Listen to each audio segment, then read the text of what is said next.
안녕하세요. 박민수 원장입니다.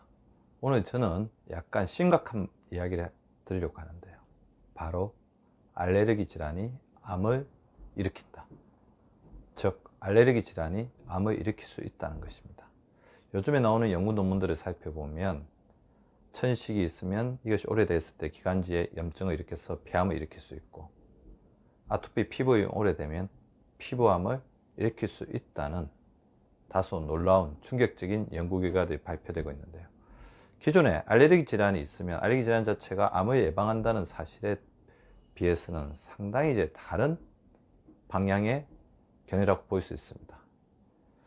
그러면 왜 알레르기 질환이 있으면 암이 발생할까요? 지금까지 암이 발생하는 원인들에 대해서는 정확하게 밝혀져 있지가 않죠. 다만 추측을 할 뿐인데, 그 중에서 가장 유력한 인자 중에 하나가 담배, 흡연입니다. 담배를 피게 되면 그 자체가 적어도 상당한 정도의, 어떤 연구 결과에서는 20에서 30% 정도의 암을 발생시키는데 원인을 작용한다고 하는데요. 그것을 곰곰이 분석해 보면 우리가 그 원인을 추측할 수 있는데요. 담배를 피게 되면 수많은 유독물질들, 니코틴, 타르, 일산화탄소, 그리고 각종 포름알데히드, 부탄 같은 그런 여러 가지 독성 물질들이 폐로 들어와서 바로 혈관을 타고 우리 몸속에 퍼지게 되고, 이것들이 염증 반응을 일으키면서 세포를 변형시키기 때문에 암을 일으킬 수 있다는 것들이 밝혀져 있고요. 그래서 지금 밝혀진 어떤 원인의 한 15%, 암의 15% 정도는 감염에 의해서 발생한다고 되어 있죠.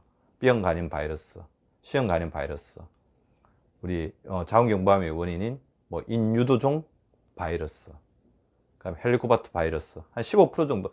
이 감염 자체도 어떻게 보면 하나의 염증 반응이죠.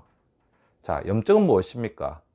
우리가 어떤 외부로부터 공격을 받았을 때, 타격을 받았을 때, 그거를 낫게 하기 위해서 세포가 스스로 여러 가지 염증 인자를 만들어내고 혈액들을 불러 모으고 그러면서 복구시키는 과정이 바로 염증입니다. 따라서 대부분의 염증, 급성기적인 염증은 착한 염증이라고 볼 수가 있죠. 내 몸을 지키기 위한 하나의 보호 반응인 것인데요. 문제는 이 착한 염증이 지속된다면, 이 착한 염증이 오래 간다. 그것을 우리가 만성염증이라고 하는데, 이 만성염증은 나쁜 염증이 되는 거죠. 만성염증이 된다고 생각해 보십시오. 우리 몸에 끊임없이 꺼지지 않고 불타오르고 있는, 여기저기서 불타오르고 있는 잔불이 있다는 건데요. 이런 만성염증이 있게 되면 어떤 문제들이 생길까요? 우리 몸의 면역세포가 굉장한 혼란에 빠지고 극도로 피곤해지게 되죠.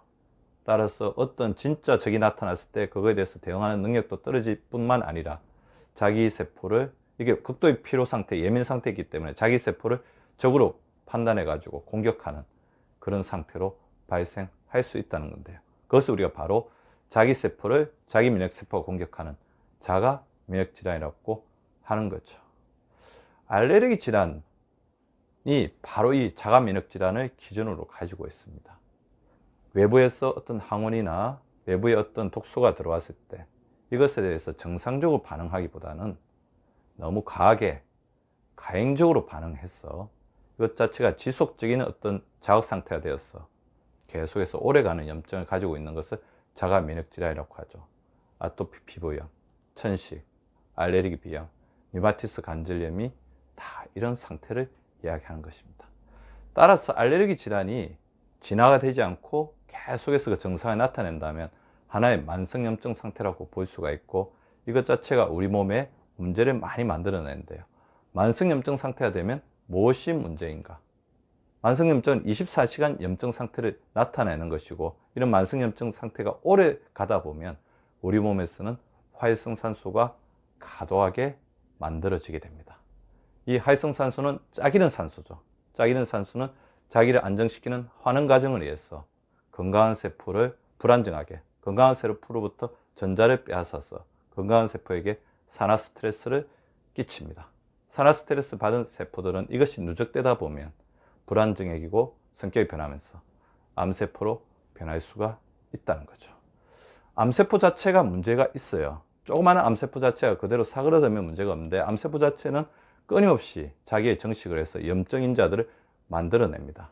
그러니까 사그러지지 않는 만성염증과 유사한 기전을 우리 암세포가 가지고 있고, 이런 염증인자들이 계속해서 만들어지면서 이 암세포는 점점 더 커진다는 거죠.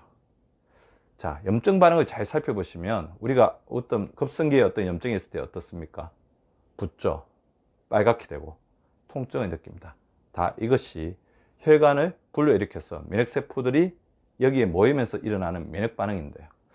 암세포 자체가 이렇게 오래 가면서 문제를 일으키게 되면, 만성염증화 되면 신생혈관들을 만들어내고, 이 신생형들, 새로 만들어진 혈관들이 암세포를 키우는 작업을 점점 하게 됩니다. 따라서 조절되지 않는 알레르기 질환이 오래 가게 되면 자기 세포를 자기가 공격하는 자가 면역 상태에 24시간 지속으로 인해서 만성염증으로 진행이 될 수 있고, 이 만성염증 자체가 활성산소나 여러 가지 염증인자들을 자꾸만 만들어내면서 암세포로 갈 수도 있다는 것이 새로 밝혀진 하나의 가설입니다. 제가 말씀드린 것은 하나의 가설이지만 이거 자체가 활성산소, 만성염증과 맞물리면서 앞으로 우리 현대인이 왜 이렇게 암이 늘어나고 있는가에 대한 하나의 제시되는 가설일 수도 있다는 거죠. 더불어서 환경오염, 대기오염, 토양오염, 해양오염, 이것들이 우리 몸속에 들어와서 끊임없이 하나의 염증으로 작용하고 이것이 암세포를 만든다는 데 대해서 누구도 이를 탈 수 없을 것 같습니다. 따라서 꼭 암이 되지 않더라도 알레르기 자체가 우리 몸에 염증을 일으킨다면 이것 자체가 우리 혈관 염증을 일으키고 문제가 될 수 있죠. 그래서 이것을 해결해야 합니다. 바로 이 만성염증, 알레르기 질환의 가장 큰 원인들을 제가 잘 살펴보면, 먼저 스트레스 많은 사람들, 스트레스 많게 되면 교감신경계가 항진되면서 혈액순환이 빨라지고, 그러면서 활성산소가 많이 만들어지고, 이것 자체가 알레르기 질환을 더 악화시킵니다. 따라서 스트레스를 조절하는 것이 굉장히 중요하고요. 두 번째, 잠이 부족하거나 잠의 질이 좋지 못하면 우리 몸의 부교감신경계가 우리 몸을 안정시키고 이렇게 정화시키는 과정이 생략됨으로써 굉장한 스트레스 상황에 놓이게 됩니다. 따라서 잠의 질, 충분한 잠의 시간 확보 또한 매우 중요하다고 할 수 있습니다. 우리 몸에서 이렇게 여러 가지 알레르겐을 우리 몸속에 가장 많이 들여보내는 통로가 어딜까요? 호흡기로 들어오는 미세먼지도 있지만 우리 장에 구멍이 나는 장누수정문, 장내 세균이 어떤 균형이 깨어지면서 우리 장내 세균들이 외부의 물질, 음식이 들어왔을 때 독소나 찌꺼기, 노폐물로부터 우리 몸을 지켜주지 못하면 장점막이 구멍이 나고, 장점막을 통해서 여러 가지 알레르긴들이 우리 몸속에 퍼지면서 알레르기 질환의 상시화를 일으킬 수 있기 때문에 장내 세균의 건강을 지키는 것이 중요합니다. 따라서 우리 장 누수를 일으킬 수 있는 여러 가지 과도한 정제 탄수화물 섭취라든지 너무 맵거나 짜거나 가공이 된 인스턴트 음식들을 줄이는 것도 중요하겠죠. 우리 몸에 알레르긴이 될 수 있는 것을 밖으로 내보내는 게 굉장히 중요하잖아요. 가장 대표적인 게 노폐물이라고 할 수 있다면, 노폐물을 내보내는 가장 좋은 작업은 무엇이겠습니까? 두 가지죠.